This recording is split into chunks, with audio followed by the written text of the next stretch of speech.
Hello, everyone, and welcome. My name is Aaron Smith with EBA. I'm joined by Nancy Bakeman and Joe Nebbio with Newport Partners. And we're really excited to have you join us for Module 7, whether you're joining us here in person on the EBA podcast, Better Homes, Better Future, on our YouTube channel. We know that you'll really enjoy this session. And Joe, thanks as always for being with us and telling us more about the updates in the 2021 IECC. Thanks, Aaron. Thanks, Nancy. And I'm happy to be here again to talk about the IECC with you all. Happy to be partnering with EBA in this and in our ongoing effort to deliver information about the Energy Code. So today we're on Module 7, ducts, heating, cooling, ventilation, water heating, and lighting. A lot of topics, so we'll try to get through it all. If you haven't caught any of the prior modules, please go back and look at the recordings that you can get to through the EBA Academy. I hope that you'll enjoy all of them. If you're able to make it next week, we also have our final module in this series on different performance path options and the new additional efficiency packages in the 2021 IECC. So please try to catch that live if you can, and if you can't, catch the recording afterward. Today, we're going to do some quizzes. It's going to go throughout. Some of the questions are in the middle and some are at the end. There's 3 different ways you can access this. I have posted a link in chat, and maybe Aaron or Nancy, if you could repost that. That should, if it works correctly, give you a direct link to the quiz. But if not, we've got 3 different options. The other thing you can do is go to slido.com and type in this code shown here. This isn't a live link on the screen here, obviously, so you have to type that in a new window, but have it set up ahead of time so that when we get to the quiz, it will launch right away on your device and you can look right there. The other option is you can use your QR reader on your phone and use this code, which will get you directly in. If you get to a Slido website and it's trying to get you to register, try one of the other 3 methods I've talked about here, because it shouldn't be asking you to do any registering. It should be a direct link to the quiz. Joe, I did repost the link to the Slido in the chat, and people can also just click on that. It'll open in a different screen or have it open that way. Great. And obviously, if you're on the recording when you listen to this, the quiz won't be live, but you can still hear us discuss the answers. Quiz isn't graded, so don't feel any pressure. It's just to try to help give us feedback on how well we're getting the information across. So I'm going to leave that for just a minute longer. I do encourage you to sign in now so that you're ready when the quiz pops up and you don't have to get there, but the link will be there again on the quiz slides as well. So moving on, last week, if you were here, I talked at the end of the air sealing section about the importance of and the need for whole house mechanical ventilation in modern homes because of how tight we build them, because of how much we need to breathe, we have to ventilate. So now I'm going to talk about the options for mechanical ventilation under the Energy Code. Now the IRC, the residential code, is what defines the amount of fresh air that we need per code. So the CFM that your fans need to be designed for. But the Energy Code regulates the efficiency of those options. I'm going to go through 4 main options, and these again are defined in the IRC, what type of ventilation you can have. And then I'll talk about the efficiency. So the first type is exhaust only ventilation, and all of these different types of ventilations are going to have their pluses and minuses to them. That sort of benefits, and then there's reasons not to go with each choice. So exhaust only ventilation essentially is going to depressurize the house, or yes, depressurize the house, because it's pulling air out, right? It's forcing air out, which then is going to force air into the house from outside. So it's putting it under negative pressure, I guess, is the best way to put it, because basically the air in that space has to be replaced from air somewhere, right? Otherwise, it will be a vacuum and it wouldn't work. So the air blows stale air inside out, and fresh air is then pulled in through all of the tiny cracks that are left in our very tight home, 3 ACH 50 or lower in most cases. So the benefit of this type of system is, first of all, you almost always have an exhaust fan already. So code's going to require that you have one in a lot of cases in a bathroom, for example. So if you're doing this type of system, a lot of times they'll locate it in a bathroom and they'll just size that bath fan to pull enough CFM for the house. And you can get really pretty quiet bath fans now. I've got one that's 0.3 sones or less when on full. That's really, really quiet. And it can be running all the time. It can be running intermittently, and you design the CFM accordingly. And that's all found in the residential code. But there's no requirement to have balanced ventilation in the code, so you can still use this. I will say that please check your local jurisdiction. I know of at least one state that doesn't allow exhaust only, despite having the IRC and IECC on the books. They kind of interpret that section differently. But for most states, that exhaust only option is not only there, but it's the most common option. It's a relatively low cost option. It's simple to install. It's hard to get wrong, at least relative to the other types of systems. But the negative is we're still pulling, no pun intended, we're still pulling air via negative pressure in through the walls. And if you're in a humid environment, you're pulling moisture through the walls. And our fresh air is still coming through infiltration, which isn't necessarily controlling fresh air in the way that we want to control it. So that's kind of the downside of exhaust only systems. Here's just an example of what we don't want to see in our exhaust only system, especially if this is providing our whole house mechanical ventilation. Obviously, you want as few bends as possible, and simply turning this fan would have given us a much better installation. The next type of ventilation I want to talk about is supply only ventilation, and that's where we're doing the opposite of that exhaust only. So we're pushing supply air into the house, which then pressurizes the house and puts it under positive pressure, and then the air has to escape through all of the tiny cracks still left in the home. Typically with a supply only system, it's going to come in and be introduced into the return plenum of the HVAC system. That's a common setup for supply only. It's the second most common type system after exhaust only. So the positive of supply only, it's often used, it's still a fairly low cost system. We are now controlling the fresh air supply. So that's good. We aren't really controlling how the stale air is getting out. It's kind of being pushed out. So that's one of the negatives of this type of system, but it is allowed. And there are some requirements around supply fans, such as ECM motors, if they're linked to integrated to an HVAC system or air handler or something like that. So keep in mind that supply only is possible and allowed by code. The next, so this is just a picture of a supply only fan. It's kind of an inline fan is what it's typically called in a duct system. Semi-balance is, Joe, yes. can I just ask a quick question that came up there? What about older houses where you just have that dump ventilation into the house? Is that considered in the previous slide? You know, because it wouldn't be positive pressure. It's really just a passive makeup air that dumps into the mechanical room.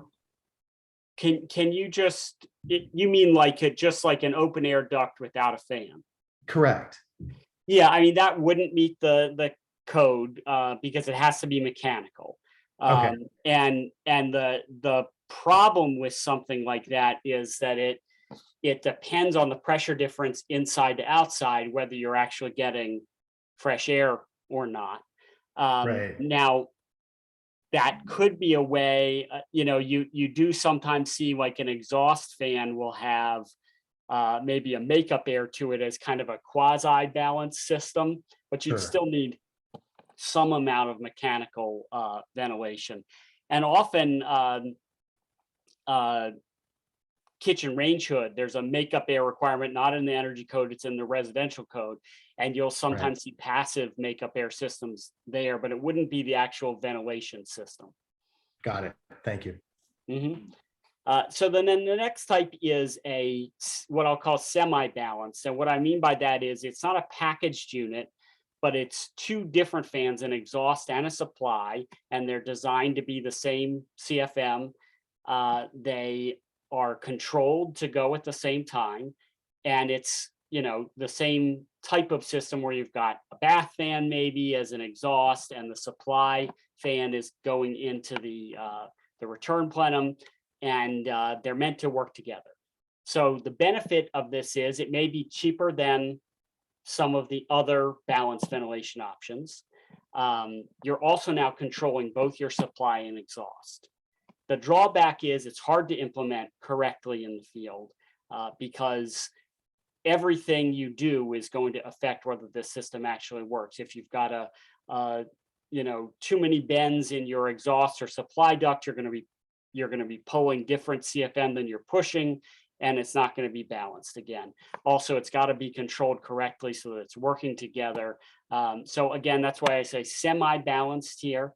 And then the final type of system that you could use is a heat recovery ventilator or energy recovery ventilator. And this is a packaged unit where the system has both supply and exhaust in it, and there's an amount of efficiency added. Heat recovery ventilator captures thermal energy, doesn't cross the actual air streams, but it catches thermal energy if I'm exhausting in the winter, and it preheats some of that supply air before reintroducing it through a core. Energy recovery ventilator, or enthalpy, sometimes what it's called, is essentially changing using the energy in moisture to save energy a little bit and dealing with some of the sensible load in the home. So that's an important thing to think about with energy recovery, heat recovery ventilators. There's a lot of debate about what climate zones to use, which version of that where. In most cases, it seems like either system will work fairly well. Some people might not agree with my statement on that, but they're in general going to be saving energy. And there are certain situations where they don't work particularly well. They're the most expensive of the options, so that tends to be why they don't get chosen. And there is some maintenance that's involved, changing filters. If there's a condensate line, clearing the condensate line if necessary, that sort of thing. In the IECC prior to 2018, there was a little bit of a problem with efficiency. So these are mandatory efficiency targets in the energy code for our ventilation system. And it's done in CFM per watt. So how much air am I moving per unit of energy? And the main problem with this table, and this only applies to a whole house mechanical ventilation system, so it has to be being used in that purpose. The problem with this is there really wasn't a line for H&ERVs, and they would essentially be considered an inline fan. So this is 2015 IECC and earlier, and only about 5 or 6% of the units on the market would have met that 2.8 CFM per watt, because they're rated based on your CFM per watt number is based on say it's 100 CFM HRV. It's then going to be rated based on that 100 CFM, but in fact the HRV is moving 100 going one way and 100 going the other way, so it's moving 200 CFM of air, doing twice the work. And so a CFM per watt measurement on an H&ERV isn't really the appropriate measure, and they really can't reach these levels very well. So in 2018, an H&ERV line was added, and there was a different CFM per watt target. Still not really the appropriate measurement for those systems, but it's at least something that most of these systems could meet. And since they're the most efficient version of a balanced ventilation system we have out there, it made sense to put a different target in for them. Again, these targets are mandatory for your whole house ventilation system. 2021 has a few different changes in it. There's a reference to a HVI Home Ventilating Institute publication, which is certifying airflow of these systems, and H and ERVs are now required. HRVs or ERVs are now required in climate zone 7 and 8. So that's the very cold climates. You'd have to use a balanced system with recovery according to code. And there were some changes. You'll notice went from 2.8 to 3.8 in the inline supply CFM per watt, and then also an increase in the exhaust fan 3.5 CFM per watt. So our fans got more efficient in 2021. H and ERVs in climate zone 7 and 8 are mandatory, and then these efficacy numbers are mandatory if outside of those zones. So that's it on ventilation. Heating and cooling is next. Now the code doesn't regulate heating and cooling efficiency, at least like SEER and HSPF and AFUE. Those sorts of efficiencies aren't set as minimum requirements in the code. They do sometimes come into play in the performance paths, but for the most part, that's done at the federal regulatory level. It's not really handled by the code, but there are things connected to the heating and cooling system that are regulated by the code. First, Manual J and Manual S. The Manual J is how we do a load calculation, how much load, heating and cooling load, is the house going to need. Manual S then helps to size the equipment. Both of those are mandatory. They've been mandatory for a long time in the code. So it should be done on every house. It really should be done on every HVAC install, although I know it's not. It's typically, they look at what's already in the house and they just replace it with that. But that's not how it's supposed to be done according to code. So Manual J and Manual S should be done on all new homes and really on any HVAC install. Some of the consequences of not doing that: if you're oversizing your heating and cooling equipment, obviously it's going to short cycle. You're going to not take advantage of some of those opportunities to reduce costs with a smaller system, because the larger the system, the more it's going to cost. There could be moisture, humidity concerns, not dealing with the latent load in the space as well. And it can reduce the life of the equipment if it's not running optimally. If we undersize the equipment, it's going to run all the time. It won't reach the set point. You're going to be uncomfortable. And again, we're going to reduce the life of that equipment. Backup heat, if you have it, is going to be coming on. So that's why we want to right size. This is becoming more and more difficult with climate change. We're hitting our design temperatures and surpassing them on both ends more frequently. And so that's probably something that needs to get looked at in the code, is what those design temperatures are. But it is important that we size them correctly, and our current guidance is the best we have on that. This is just a quick example of a Manual J. One thing I'll say about this is just part of a report, of Manual J. And we're not going to go into a full Manual J calculation, but one thing that's really important to note is making sure your Manual J matches what's actually in the field, because if it doesn't, you're going to have a problem. So here an example is conditioned floor area. I had a situation once where there was a home that was built for various reasons on a 9-foot conditioned crawl space. So wasn't technically a basement for several reasons. It was a 9-foot conditioned crawl space, but that volume was left out of the Manual J calculation. And so the consumers were incredibly hot in the summer, and they couldn't figure out why the homeowners were. And it's because the home was essentially designed with an entire floor's worth of volume that was being conditioned, but was not counted in the manual J. So it's important that all conditioned volume is counted in that manual J calculation. Joe, a quick question came up, and I think it's on the previous slide. Is the climate zone 7 and 8 requirement only for HRV, or does ERV also apply in that case?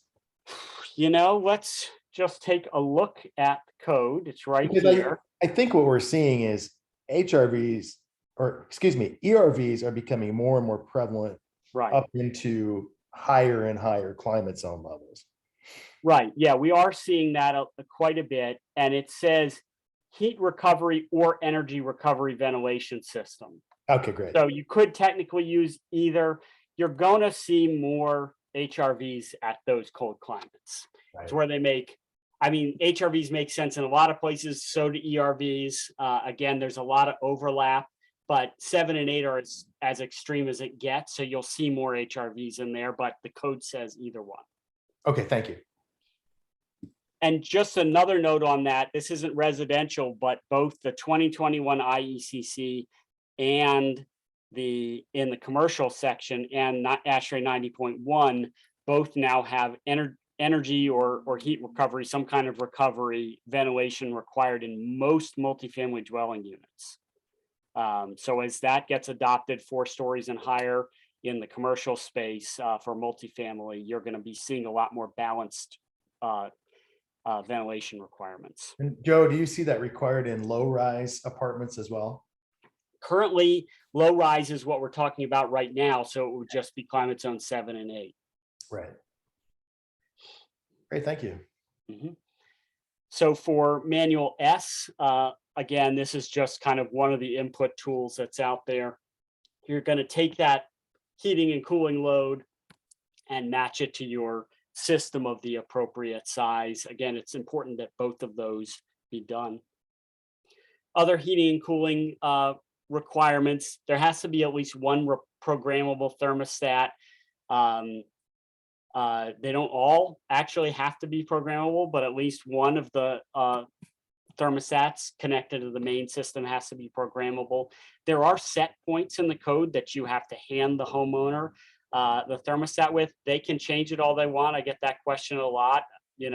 Builders think that they can't change the set point, the homeowner can't, but that's not correct. The code doesn't regulate what they do after you hand it over to them. But it does have to be given to the homeowner with certain set points. Also, all mechanical piping, so refrigerant piping, would have to be insulated. That's mandatory in the code. So here's our first question. And hopefully everybody remembers, because we did talk about this. And if you've already signed into Slido, it's going to pop up. If you haven't, there's the QR code or the link with the code. So the question is, a home is built on an unvented crawl space, which is supplied with conditioned air. A manual J calculation should do which of the following?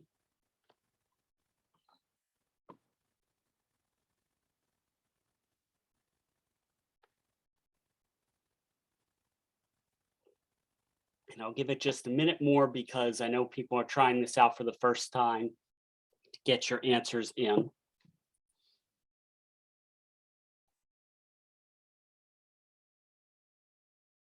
Okay, so the correct answer, it should include the volume of that conditioned crawl space in the load calculation. Everybody got it right, which is good. Thanks for participating. Next question. The homeowner is not allowed to change the set points on the programmable thermostat. True or false? This one should be pretty easy, as we just talked about it.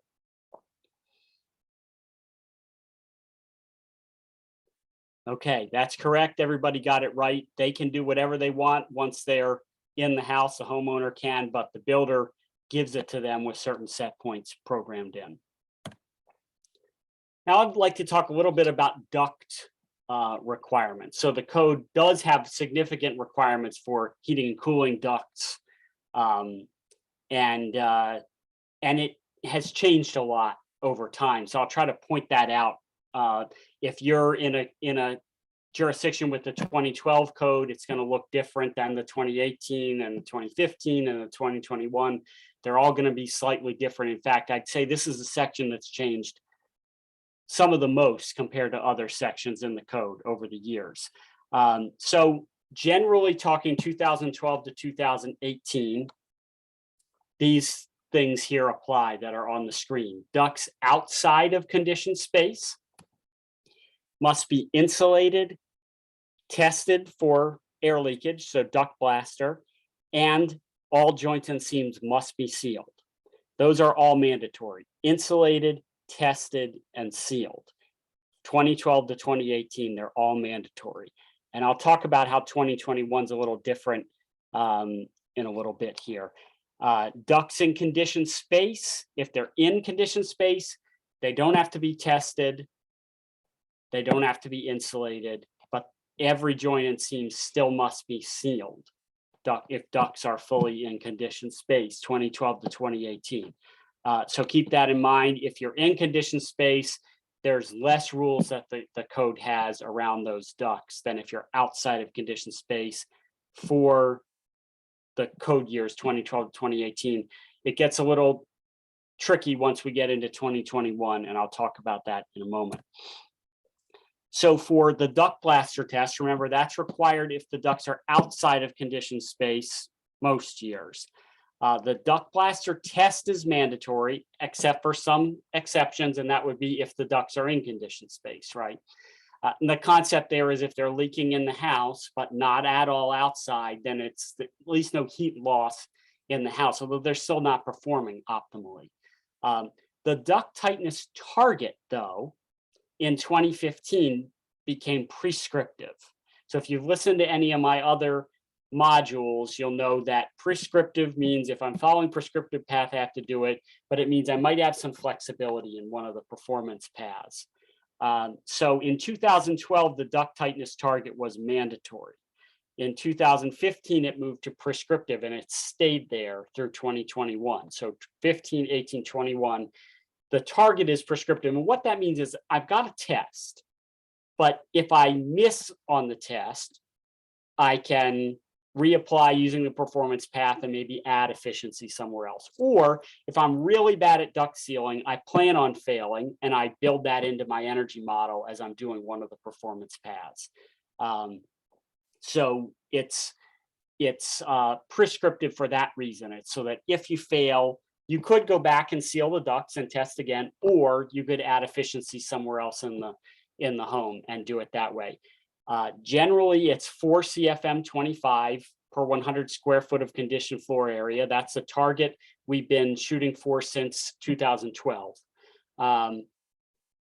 There is one variation on that starting in 2018 that I'll talk about in a moment.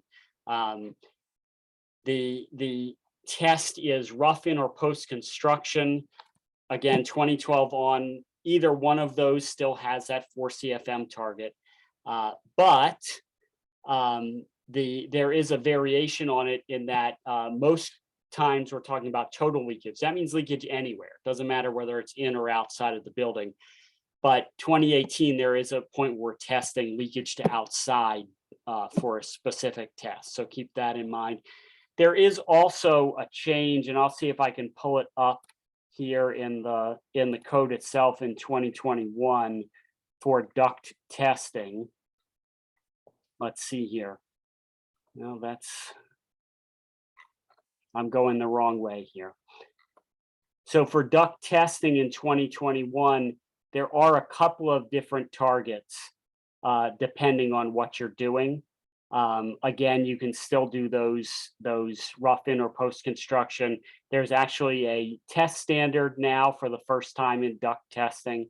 And that duct leakage target is either 4 CFM 25, which we already talked about, or there's now a 3 CFM 25 if the air handler is not installed. Also, if ducts are in conditioned space in 2021, then you're testing for an 8 CFM 25. So that's a little bit of a change here. And I want to point this out, this number 3 on duct leakage. Prior to 21, if the ducts were in conditioned space, we didn't have to test at all. So there was no target. In 2021, we have to test all ducts. And they have to be, and if they're in conditioned space, we have a wider margin. Still a prescriptive target, but complying with code is you have more flexibility if they're in conditioned space, but you still have to test them. So moving them into conditioned space no longer gets you out of testing in the 2021 IECC.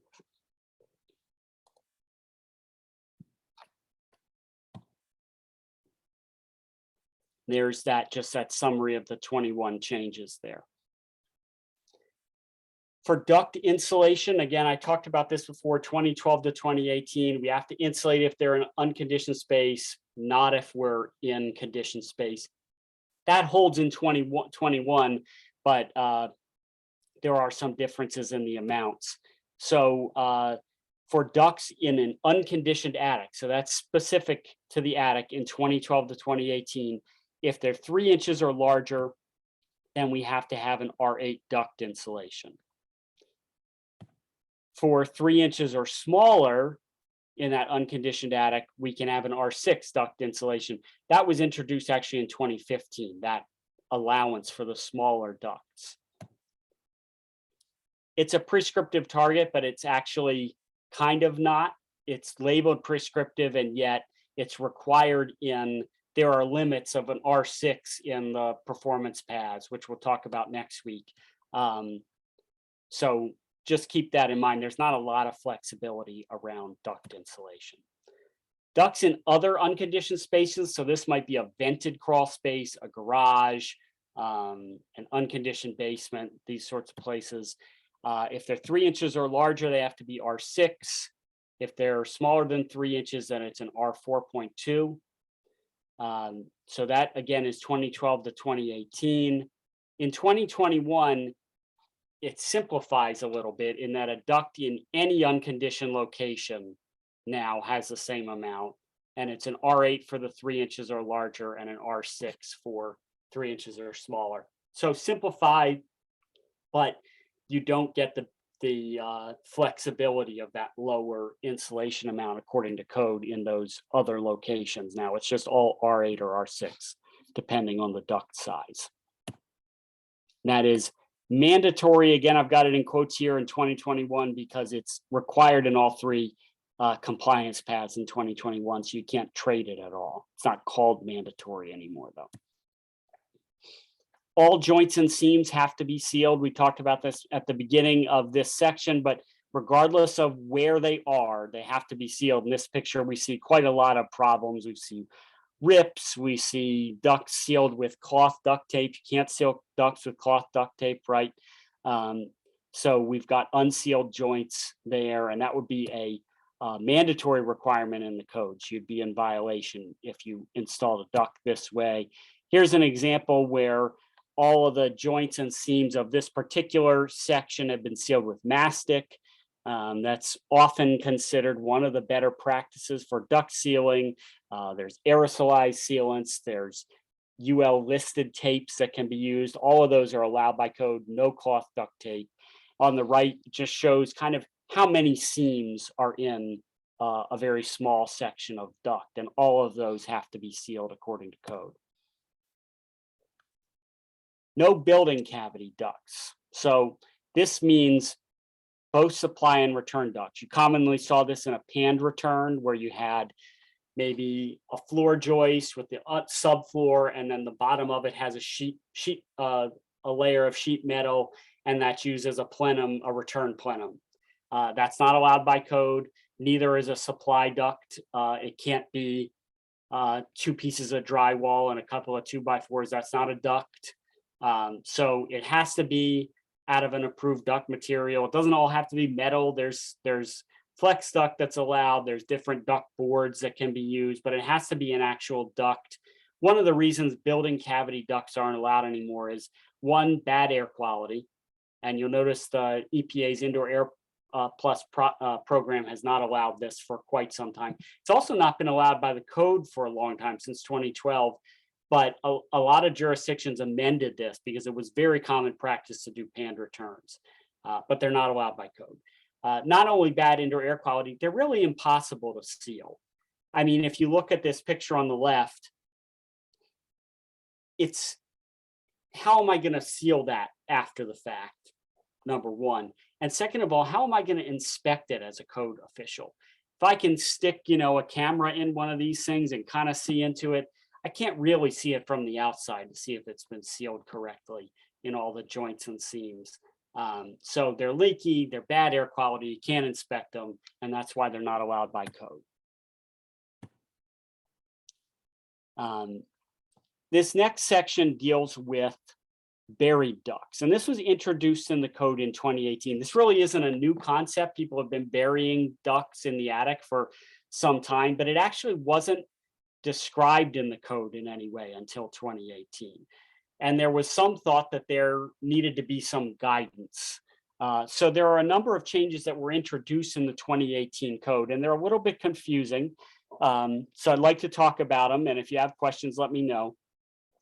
So in order to bury ducts, this doesn't get you anything, this particular piece, as far as efficiency in the code. This is just, if you want to bury the ducts, here's what you have to do. And some of this is to avoid moisture concerns. So if you want to bury the duct, the code now says you have to have R8 insulation for supply and return ducts. You also have to insulate or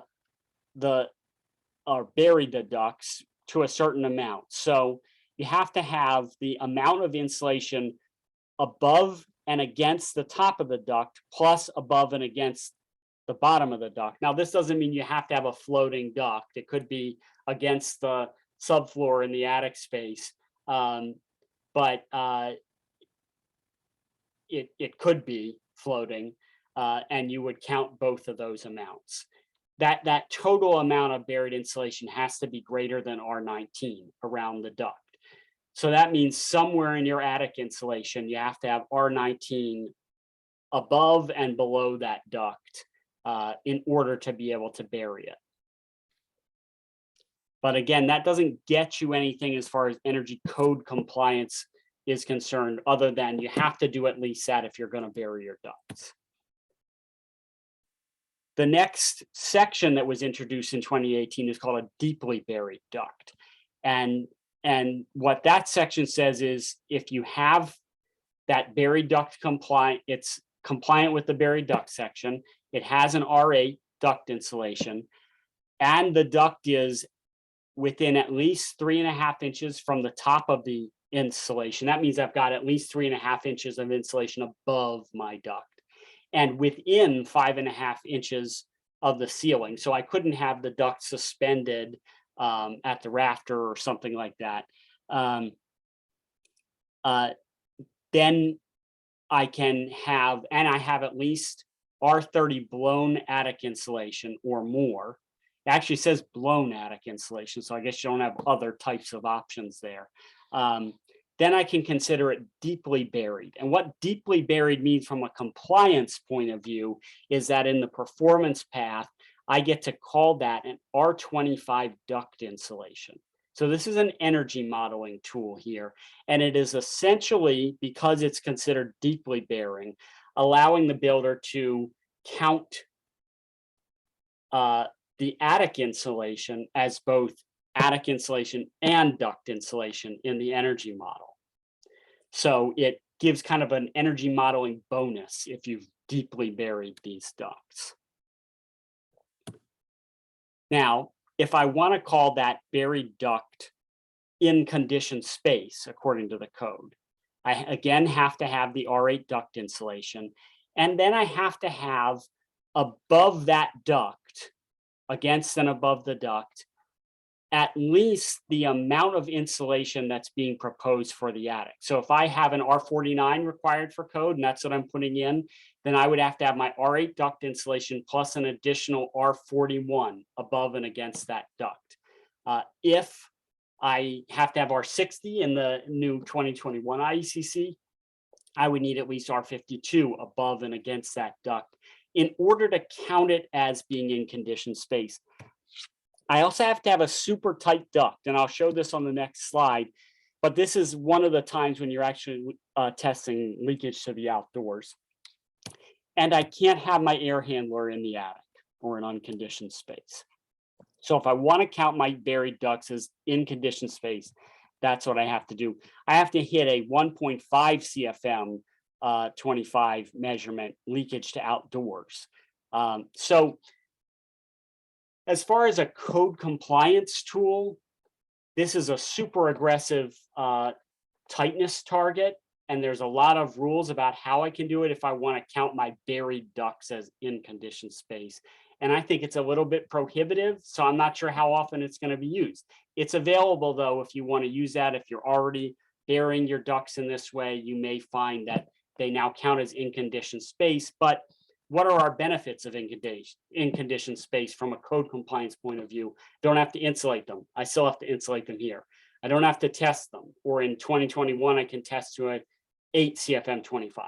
Here, I've got to test them, and it's got to be super tight. So it really doesn't get me anything, except if I'm doing an energy model, and then counting them as ducts in conditioned space will get me quite a bit of benefit in my energy model. Here's just a picture of some good and bad buried duct situations. Left is good, bad. Obviously, you don't want to have the duct sticking out of the insulation at all. Other examples of having ducts in conditioned space. On the left, you'll see more of a typical approach where it's in a conditioned basement, and so it's within conditioned space. Up in the top right is a situation where it's a insulated and sealed, unvented attic. So then that attic space becomes conditioned space. And then down in the bottom right is a dropped soffit where the duct is run in conditioned space below the attic. One other thing that the 2021 adds that I think is quite helpful is that it gives us some guidance on what to do about ducts that are in building cavities. So this isn't ducts that are made of building cavities. It's ducts that's run in a building cavity inside of the thermal barrier. So in a floor over unconditioned space or in an exterior wall. If we want to count those ducts as in conditioned space, the code now gives us some guidance. Actually, before this, the code didn't say anything about how much we had to insulate that cavity. You know, some people would say, oh, you have to do a UA if you have a duct in a wall cavity. Code didn't really say that, but it didn't say anything about it. So now we at least get some guidance in 2021. The floor over a unconditioned space, if there's a duct in that cavity, the air barrier has to separate the duct from unconditioned space, and at least R19 has to be between the duct and unconditioned space. If we have it in an exterior wall, again, the air barrier has to separate the duct from unconditioned space. There has to be at least R10 insulation between the duct and the outside. And we have to fill the remainder of that cavity to the drywall side insulated. So the code now has some guidance there on what to do if you have a duct in one of those cavities. Again, it doesn't address it at all other than that. And this is really just to define whether it's in conditioned space or not. There are some heating and cooling controls around things like pools, spas, snow melt systems. These are all mandatory controls, but they're only mandatory if you have one of these systems. So if you have a snow melt system in a cold climate, has to have a shut off when the pavement gets to a certain temperature or when the air gets to a certain temperature. Pools and spa heaters have to have on-off switches and a timer as well to turn it off. And they also have to have a vapor retardant cover unless the heater is at least 75% solar. Those are, again, mandatory. The next slide here is one of our questions. I'm looking, we have about 15 minutes, so we should be able to finish up here, I think. One of the questions here, hopefully it's popping up for you. What duct sealing details are required by code? And only one of these choices is correct as code would describe it.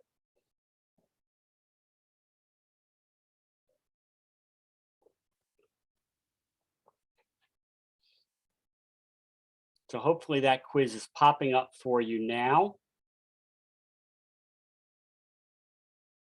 Got a few people filling it in here. The answer is that all joints and seams must be sealed with mastic, UL listed tape, or another approved sealant according to code. No cloth duct tape. Next question, true or false, in the 2015 to 2021 IECC for ducts located outside of conditioned space, duct testing is mandatory, but the duct test tightness target is prescriptive, meaning it can be traded off in one of the performance paths.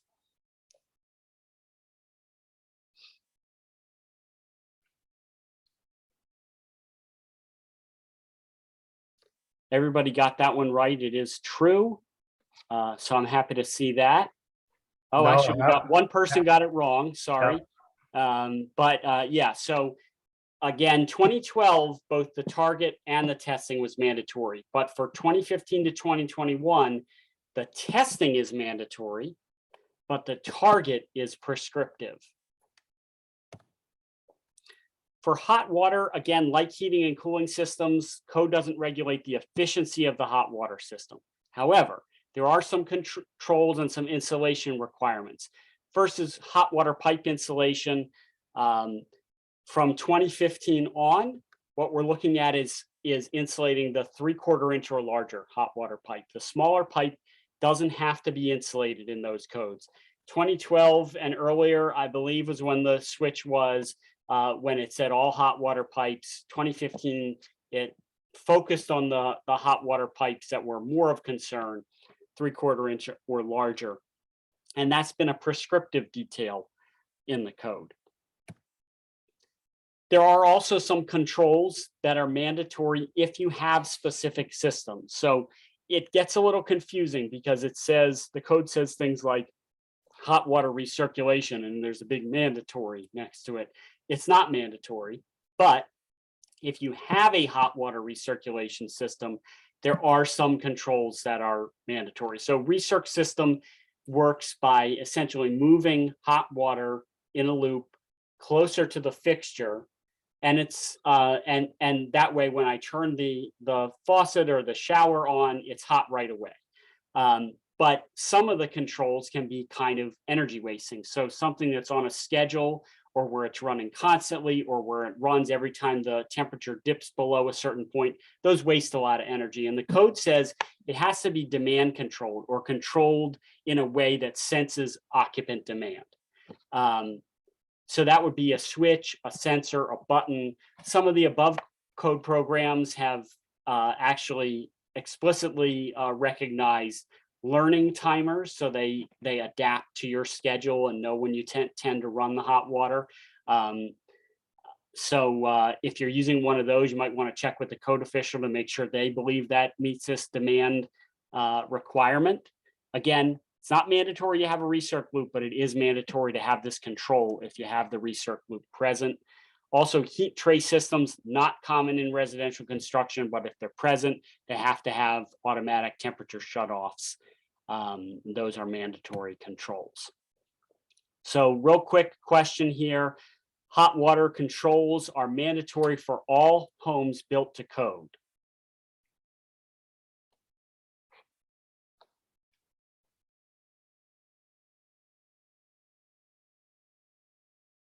Got a few answers here. False, that's correct. So again, if the system is present, that's when the control requirement gets triggered.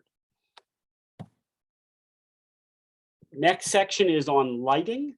And surprisingly, this has been something that historically has had quite an issue with compliance in residential energy code. Sometimes it's because it's hard to enforce, right? When the bulbs are there, they often don't have the packaging, they're installed already, the fixtures are installed. Does it meet the requirement? Does it not? The code defines high efficacy as a lumen per watt, so an amount of light by a unit of energy, and that's how they define high efficacy. You want obviously more lumens per unit of energy, and that's going to be higher efficacy. That's going to be CFLs, linear fluorescence, and LEDs. Those are what meet the code defined targets for lumen per watt. incandescents, energy efficient incandescents, halogens don't meet the lumen per watt target and aren't going to qualify for the lighting requirements. So in 2009 to 2015, I believe it was, we were at 75%. Actually, I think I've got slides here for each year. So 2012 is what I'm showing now. 75% had to be high efficacy lighting, LED, CFL, or linear fluorescent. 2015, same thing, 75%. And these are mandatory targets. You can't trade them off at all. 2018, we moved to a 90% target. So if I had 10 bulbs, 9 of them have to be high efficacy. And then in 2021, we moved to a 100% high efficacy lighting requirement. No more incandescent bulbs in homes built to the 2021 IECC. So you're going to be looking at LEDs predominantly at this point in the market. There are also controls, lighting controls in the residential energy code for the first time in 2021 code. Dimmers or occupancy sensors have to be installed on interior lighting with some exceptions, bathrooms, hallways, exterior lighting, and safety or security lighting. But most lighting in the house is going to require some dimmer or occupancy sensor control. Again, commercial code is where most of this stuff has lived until 2021. Now it's in the residential energy code. For exterior lighting greater than 30 watts, there are also some controls: daylighting, shut off, automatic controls for overriding. There has to be an auto control for overriding operations. These controls, I don't think are going to be common because most exterior lighting, at least in single family homes, is going to be lower than that 30 watts. I mean, you can get a very strong LED spotlight for 12 watts now. So a lot of lighting won't really fall into this, but if it is a higher wattage light, you're going to have some control requirements now in the residential energy code. Again, high efficacy means CFL, LED, or linear fluorescent, no incandescents or halogens. This is not code required, but I do think it helps when you're spending more maybe on lighting. You know, you're getting a nice LED, you want it to do what you want. You want to get what you expect out of it. So color temperature is important. You want to make sure you're matching color temperature in a room. You don't want one that's one color and one that's another. So the lower end, it's measured in kelvins. 2000 tends to be redder, and 2700 is kind of like a yellowish. Up to, you'll see them in the 5000 Kelvin range. That's more like a white light. And there are there's quite a bit of information out there about what kind of lighting you want where. White light is going to be, and blue light is going to wake you up more, whereas the yellow to red is going to be more relaxing. There's a lot of more information you could go into on lighting design, but just something to keep in mind is to check the package for the color temperature. Also, check for color rendering index. Again, this isn't regulated by code, but from a high performance option, you want to make sure you're somewhere in the 90 or above range, if possible, on color rendering index. Color rendering index is essentially how accurate a color the light will display on an object. So this isn't color temperature, like I've got blue light or red light. This is how close to the true color of this apple am I going to see in the light that I've got. And CFLs were really very bad at this, which is one of the reasons why people didn't like CFLs as much, because things didn't quite look right under them. A number of years ago, Newport did a consumer lighting study where we asked people at different home shows their preference on lighting. And what's interesting here, you see in the box in the corner, we had this lighting display. You could put different objects in it. All three of these bulbs were actually the exact same color temperature and the same lumen output. So the same amount of lighting, the same color temperature. You can see they actually look very different. So the actual rated values on what you're getting in lighting, it still can look significantly different. But on the whole, the consumers preferred LEDs by a vast majority over either of the other bulbs. Last question of the day, which of the following can count as high efficacy lighting as defined by code? And as you're thinking about this question, please get any final questions you've got ready for the rest of the session here.